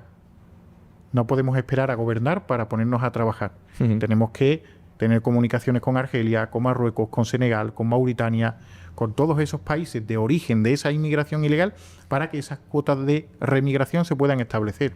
Y yo te digo que si las comunicaciones son fluidas y son positivas, esos países lo aceptan. Ellos lo que quieren es dinero. Si ellos encuentran económicamente algo positivo por aceptar a sus nacionales que han llegado aquí ilegalmente, los van a aceptar. Claro que los van a aceptar. Es que las deportaciones son efectivas en muchos países europeos porque los acuerdos funcionan. Giorgia Meloni ha devuelto mucho tunecino a Túnez porque la colaboración es positiva. Entonces, si la colaboración es positiva, pero claro, hay que ponerse a trabajar. Más allá del eslogan político, hay que tener comunicaciones con esos estados. No hay que cerrar la puerta a... No, es que como eres Senegal no te hablo, ¿no? Que eres África. No. Es que la solución está ahí. Ya. No está aquí. Sí. Pero te lo tiene que aceptar Senegal. Iba a preguntarte, que lo mencionabas antes, volviendo al tema de la inmigración africana, sobre... lo que puede estar generando en cuanto a radicalismo religioso, islamista. ¿Qué estamos viendo con toda la llegada de inmigrantes ilegales en cuanto a los niveles de radicalismo yihadista y de extremismo religioso? Bueno, lo que estamos viendo al final es que todos esos elementos que conforman esos movimientos fundamentalistas están aprovechando las vías de la inmigración ilegal para infiltrarse en el continente europeo. Esto no es que lo diga yo, es que ya hay operaciones de la Policía Nacional que lo ponen de manifiesto. Se desarrolló una operación en el año 2021, Operación Arbac, entre Cataluña y Madrid. Detuvieron a 5 que iban a atentar de forma inminente, que habían pactado la compra de un Kalashnikov. Habían llegado a través de la ruta argelina. Se detiene en el año 2020, en pleno centro de Almería, al combatiente del Daesh, al soldado del Daesh más buscado en Europa. Estaba en pleno centro de Almería. Había entrado a través de las vías de la inmigración ilegal. Entonces, obviamente, esas rutas migratorias en estos momentos son el escenario perfecto para que se produzca esta infiltración. Ya no solo el que viene a atentar, sino el que viene a convencer para atentar. Porque con esas nos vamos a encontrar también a futuro. Y eso son cosas que están teniendo, son cuestiones que se están desarrollando en muchos países, como en Francia, como agentes de captación, como adoctrinadores, como fundamentalistas que a través de su oratoria en esas mezquitas radicalizan y al final el que comete el atentado es un insider. Es un segunda, tercera, cuarta generación que ha vivido un proceso de reislamización, que estaba carente de identidad o que ya caminaba hacia cierta occidentalización y que ha sido reislamizado y ha sido conducido de nuevo a los valores perdidos de tu origen, de tal. Por ahí llega todo. Entonces, no solo son soldados del Daesh en activo, no solo son agentes lobos solitarios que se nos están colando a través de las vías de la inmigración ilegal y que están en esos operativos policiales, insisto, que no es algo que me esté inventando yo, sino que tenemos también aquí a agentes adoctrinadores, a captadores, que están llegando también a través de la inmigración ilegal, que están llegando a esos oratorios, que están llegando a esas mezquitas, porque en España eso es otra. En España hay cientos de oratorios clandestinos. ¿A qué te refieres? O sea, mezquitas no oficiales. No, mezquitas no oficiales. Pisos, garajes, donde no hay ningún tipo de control. Donde afortunadamente hay un control de los servicios de inteligencia y de información. En muchas ocasiones. En otras no. Porque claro, tú tienes que detectar la existencia de ese oratorio clandestino. Oratorios clandestinos donde se profesa el salafismo, donde se profesan las corrientes más fundamentalistas y radicales del Islam, y donde se adoctrinan a todos esos chavales. Insisto, ya no hace falta ni que tan siquiera tengan una raíz musulmán, una raíz árabe, o que hayan tenido abuelos marroquíes, argelinos, lo que sea. No, es que nuestros propios jóvenes, secuestrados por el wokismo sin ningún tipo de espiritualidad y que carecen de todo tipo de orientación, pueden caer también en las redes de la yihad. Porque si son sofisticadas las redes criminales que controlan los flujos migratorios, las redes de la yihad para todas esas funciones también son sofisticadas. Yo he visto manuales, y son manuales con una edición envidiable para algunas revistas. Son manuales donde se te enseña que el Corán no es solo el Corán, sino que hay también añadidos al Corán que lo fundamentan y que tú tienes que obedecer también a esos hadices y que tienes que obedecer también a tu líder religioso, que te va a reconducir hacia la adaptación del Corán a nuestros tiempos. La adaptación del Corán a nuestros tiempos no es otra cosa que fundamentalismo islámico. No es otra cosa que el radicalismo y que el que tú confrontes. Ya no es únicamente el que tú vayas a orar, sino que tú dentro de tu religión, tú esa religión la establezcas en tu interior como una confrontación constante. Una confrontación que empieza con esa confrontación verbal o con esa confrontación en la que te alejas de la vida occidental o en la que difieres con otros valores religiosos, sino que ya vas caminando hacia otro tipo de cuestiones. Ya empiezas a consumir manuales donde se te dice cómo apuñalar efectivamente, manuales donde se te dice cómo preparar un artefacto explosivo, manuales donde se te dice qué coche es mejor o no mejor para protagonizar un atropello masivo. Todo eso está en manuales. Y todos esos manuales los consumen todos los que forman parte de esos procesos de reislamización y de radicalización. O sea, eso tú los has visto. Has visto cómo son... Joder, cómo acabar con la vida de otra persona en función de la religión. Eso está estructurado y se explica a esos chavales. Eso se explica y a través de un cuerpo humano dibujado, pues se marcan cuáles son los lugares de apuñalamiento más idóneos para para el infiel que tú vayas a apuñalar pierda la vida. Y si tú no tienes habilidades para llegar a esa zona, bien porque tu estatura no te lo permita o por cualquier tipo de circunstancia que te pueda impedir o que te pueda en ese momento entrar el miedo, te enseñan a untar en veneno ese cuchillo para que si no muere porque le has apuñalado en una parte vital, muera porque ha sido envenenado. Todo eso está volcado en esos manuales. De hecho, esto que te estoy diciendo ahora mismo fue uno de los últimos manuales que consulté y lo publiqué a través de la Gaceta, donde estaban marcadas todas esas partes del cuerpo en las que era más certero apuñalar. ¿Y esos eran manuales que se encontraron en España? Esos son manuales que se han encontrado en esos grupos. En los grupos donde se capta gente. En esos grupos donde hay inmigración que llega a territorio español. Pero si yo puedo acceder a esos manuales, el que sienta una simpatía hacia ese fundamentalismo o que encuentre una motivación para esa confrontación, lo va a encontrar fácilmente. Además, todos estos líderes religiosos y todos estos que vienen aquí a estos menesteres se lo van a poner en bandeja. Y además se ocultan muy bien, ¿no? Porque yo me acuerdo cuando ocurrió, es que no sé qué asesinato fue, no sé si fue el que le cortaron la cabeza a un párroco en Almería, creo que también fue. Bueno, eso fue, sí. Que decían que era un hombre muy normal el que estaba por ahí. Es que no sé si estoy combinando, era un pero... hombre, sí, ha habido casos en los que incluso se ha renegado del Islam. Pero es que eso es la taquilla, eso está establecido. ¿Qué es la taquilla? La taquilla es el engaño para tú conseguir tu propósito. Mira, la taquilla nace en el Islam como una estrategia para que entre suníes y chiitas, pues unos a otros no se detecten, ¿no? Porque claro, suníes y chiitas, pues ahí pues la taquilla es la aplicación de ciertas estrategias, para que tú no puedas ser descubierto.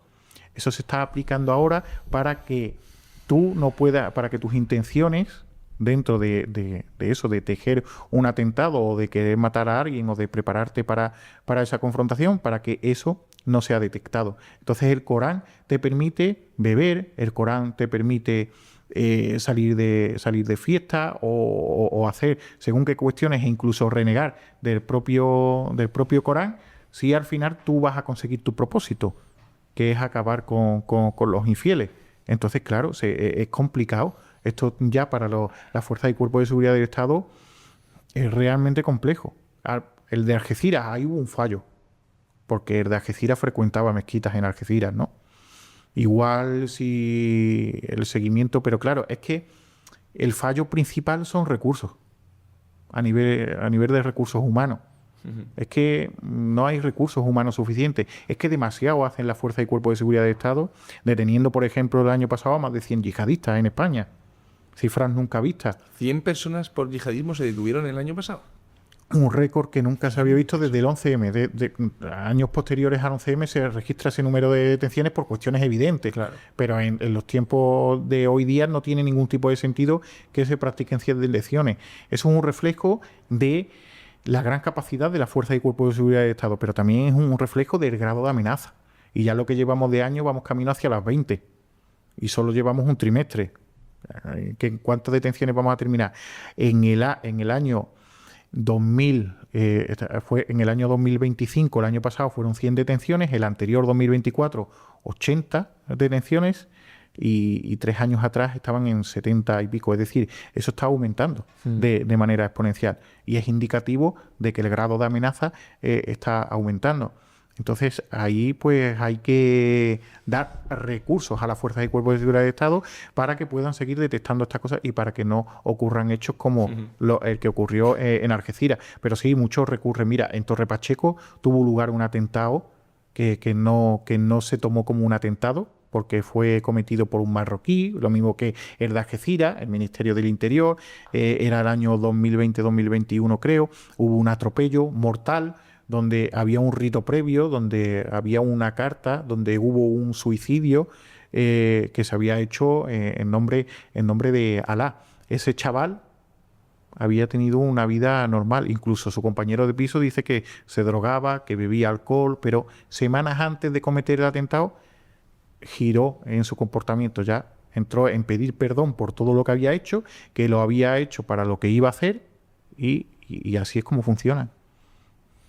Es que acojona, y a mí lo que me acojona es el hecho de que todavía, a día de hoy, sigue habiendo mucha reticencia a creerse esto, entenderlo, a ser conscientes de la amenaza que podemos vivir, o sea, que vivimos realmente en este país, ¿no? O sea, creo que todavía no está muy asumido por la sociedad. Es cierto que cada vez más, pero por cuestiones obvias, es decir, es porque ya te estás encontrando eso, es decir, cuando ya tu barrio se convierte más inseguro, cuando hay un descontrol en la sociedad, yo qué sé, cuando en Canarias ha empezado a haber conflictos entre locales y extranjeros, que eso es un punto que ya te digo, que si no acaba porque la actuación política pone freno a esto, acabará porque la gente se acabará enfrentando entre ella, habrá conflictos sociales, pero no por convencimiento de que haya un problema real. No me da la sensación de que la gente lo piensa. Ahí volvemos a tu pregunta inicial, ¿por qué sigo haciendo esto?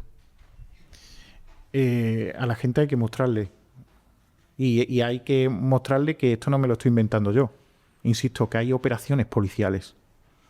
Operaciones policiales que si nos vamos cada semana, por ejemplo, en Google, sala de prensa de Policía Nacional, sala de prensa de Guardia Civil, vemos las notas y podemos ser conscientes de la magnitud de la problemática.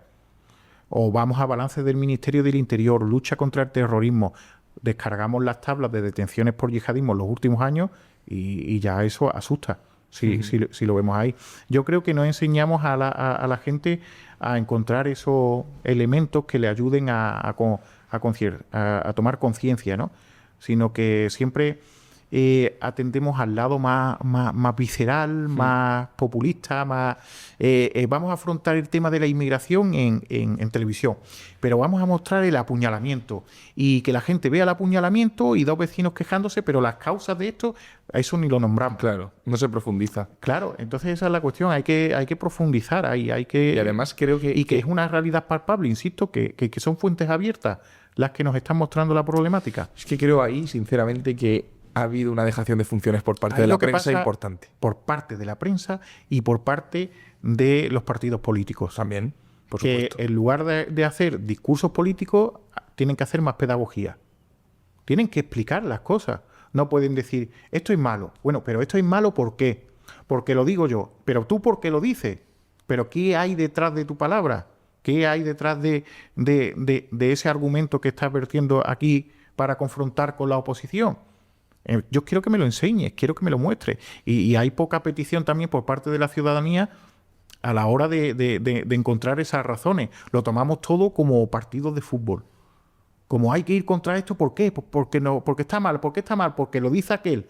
Pero aquel, ¿por qué lo dice? Porque apuñalaron esta... Pero ¿cuáles son las causas de todo eso? ¿Por qué ese tío estaba aquí? ¿Por qué ese tío ha matado a una persona? ¿Por qué eso se podía impedir?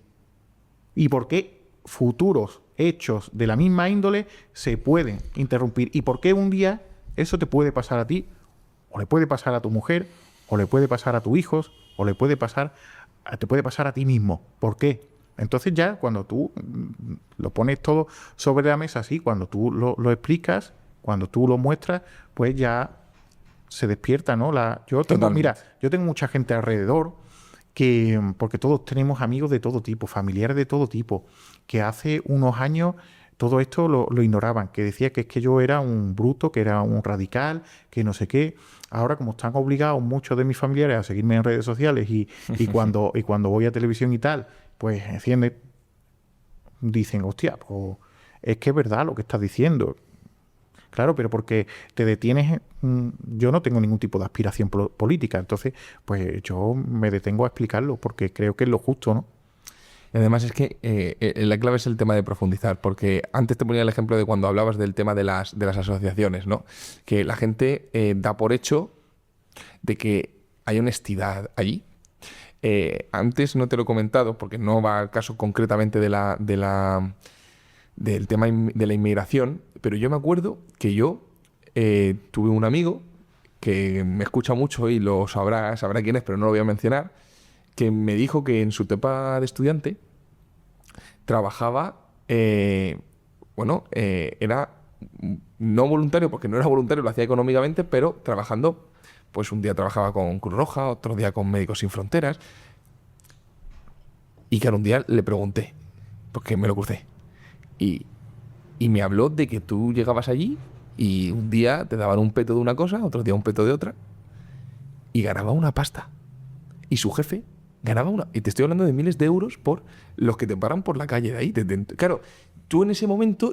hasta ese momento yo pensaba que esa gente era ángeles, de verdad. Decía, tío, están perdiendo la mañana en el metro de Bilbao y resulta que, ojo, habrá mucha gente que es muy buena haciendo, pero resulta que hay un pedazo de negocio detrás. ¿Qué quiero decir con esto? Que cuesta... O sea, tenemos unas ideas prefijadas y cuesta cambiarlas si no entiendes y bajas al barro un poquito y profundizas sobre esto. Yo las mayores fuentes de información son personas que tienen esa honestidad y personas que están dentro de esas organizaciones humanitarias y que de la noche a la mañana se vuelven en informantes. Porque se dan cuenta de que es inhumano, de que se está monetizando a la gente, de que, como te dije antes, es trata institucionalizada, disfrazada de gestión con fondos públicos. Es que también echo de menos que haya algún colectivo en España, ya me da igual si es un partido político, asociación, fundación, porque yo soy Rubén Pulido, yo ni tengo una fundación ni tengo aparato para montarla. Entonces alguien que decida abrir una causa penal contra este gobierno por favorecimiento de la inmigración ilegal y por toda esa trama institucionalizada. Porque al final todo esto es la causa de todos los problemas de convivencia que estamos viviendo en nuestras ciudades en los últimos años. Ya no solo es el ilícito penal que va encaminado hacia el favorecimiento de la inmigración ilegal, sino que puede haber, después de ese favorecimiento de la inmigración ilegal, un daño patrimonial.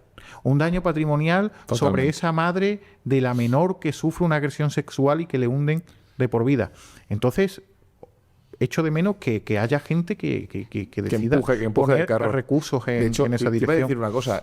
Una de las cosas que está ocurriendo, a mi modo de ver, es que yo soy firme, bueno, creo que es pura lógica, firme defensor de que un racista no nace, se hace.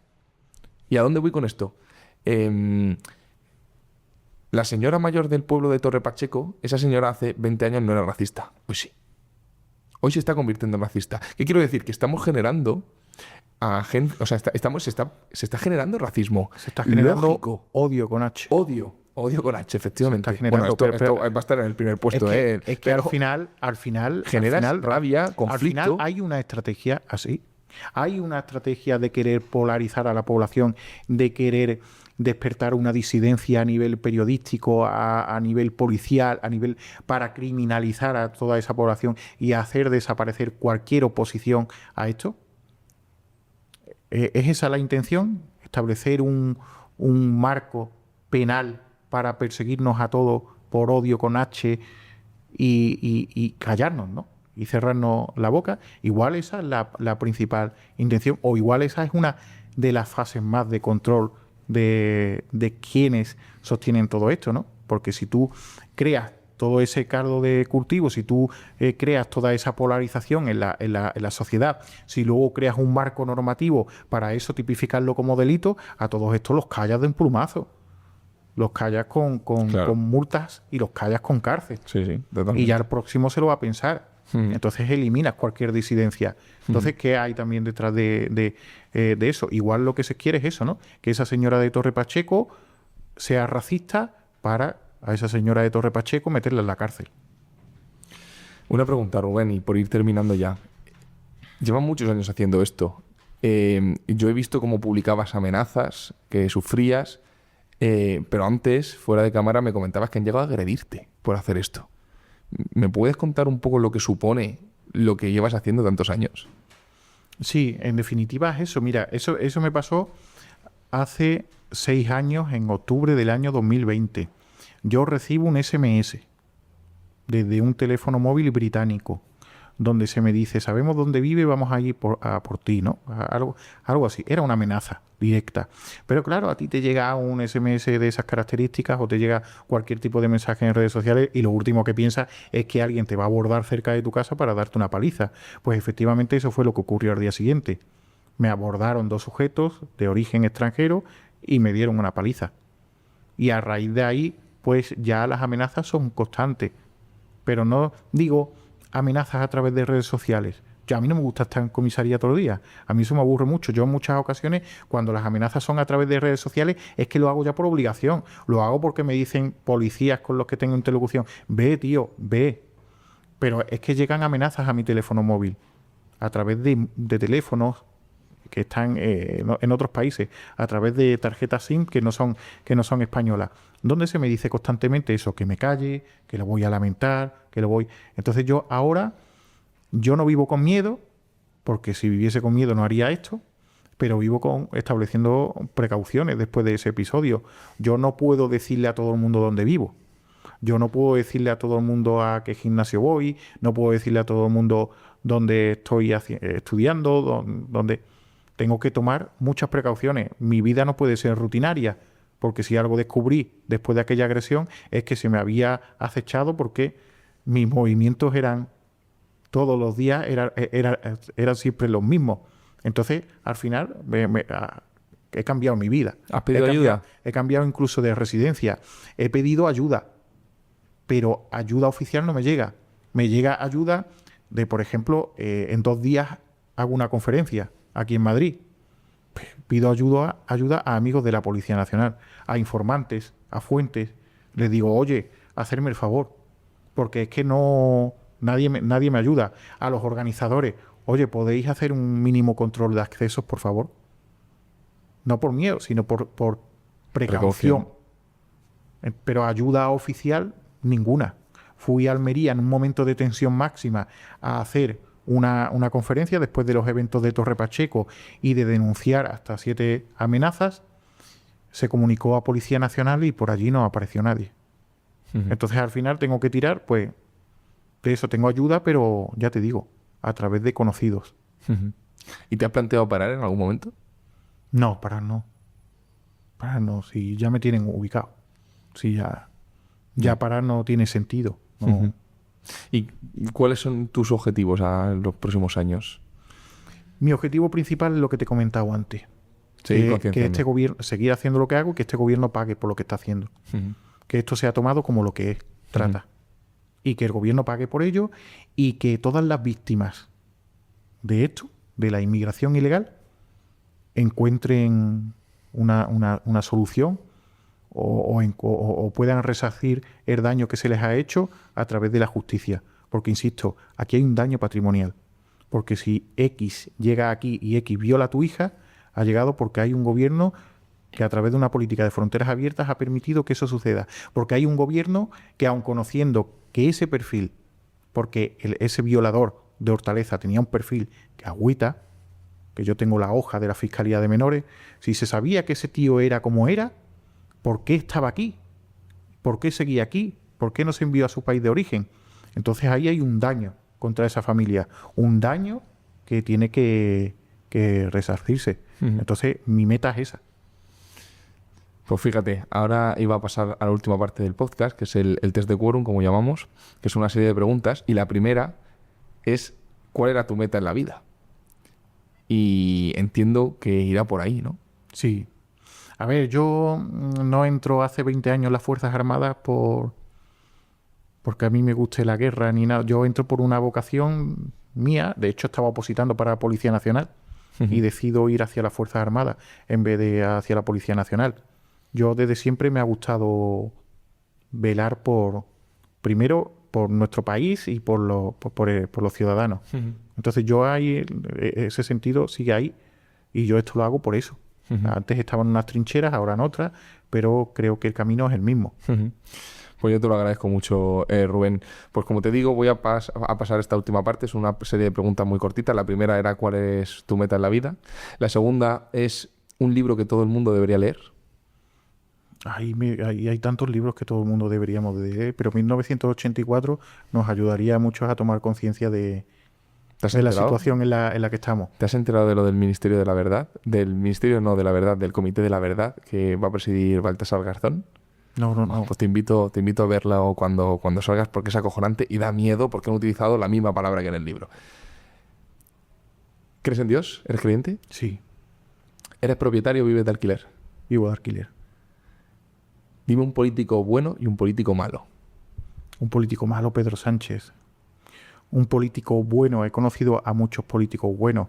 Pero mira, hay una persona en Andalucía que lidera Vox, Manuel Gavira. He compartido mucho tiempo con él y para mí es una persona buena. Tengo aquí una pregunta que te hizo el entrevistado anterior. No la he visto. Con lo cual, antes de nada, es David Hurtado. Es el jefe director de innovación en Microsoft. Y ¿Qué te ha... te ríes? ¿Qué te ha preguntado? ¿Qué es lo más vergonzoso que le he preguntado a ChatGPT? Buena pregunta. Muy buena pregunta.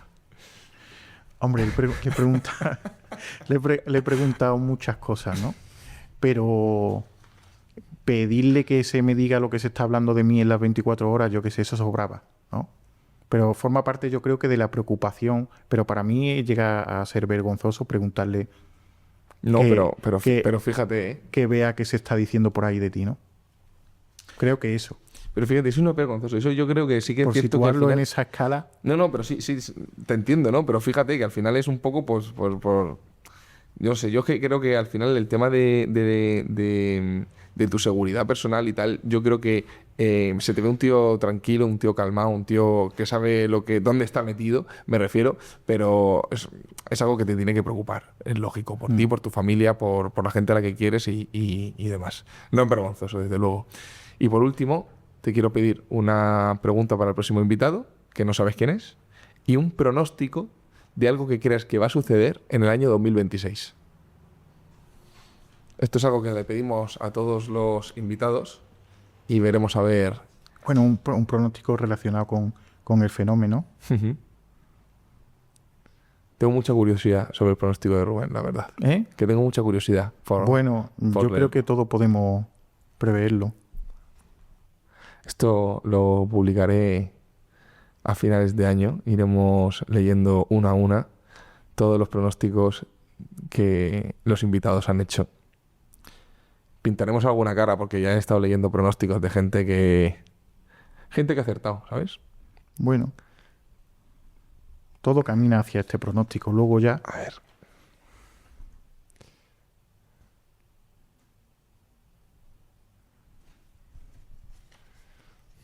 Pues fíjate, espero que te equivoques.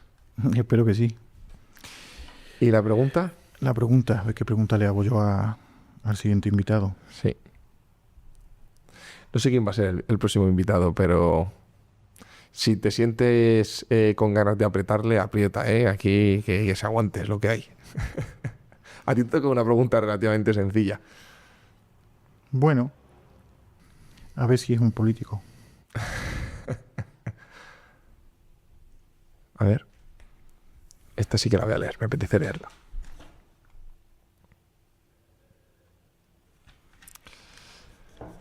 Pues, Rubén, ha sido un placer tenerte. Ojalá que tu pronóstico no se cumpla. Ojalá que te siga yendo bien, que sigas concienciando, que creo que hace muchísima falta. Y ojalá que vuelvas aquí dentro de poco, diga que te has equivocado y que las cosas van mejor de lo que van ahora. Muchas gracias por estar en Quorum Podcast. Gracias a ti por abrirme esta ventana. Un abrazo grande. Y a vosotros, muchas gracias por haber visto este episodio. Espero que os haya hecho reflexionar, os haya hecho pensar, os haya hecho incluso cambiar de idea, que cambiar de idea es bueno siempre que haya argumentos suficientes para hacerlo, no como lo que hace Pedro Sánchez de cambiando de opinión. Y muchísimas gracias a todos y nos vemos el próximo domingo. Hasta la próxima.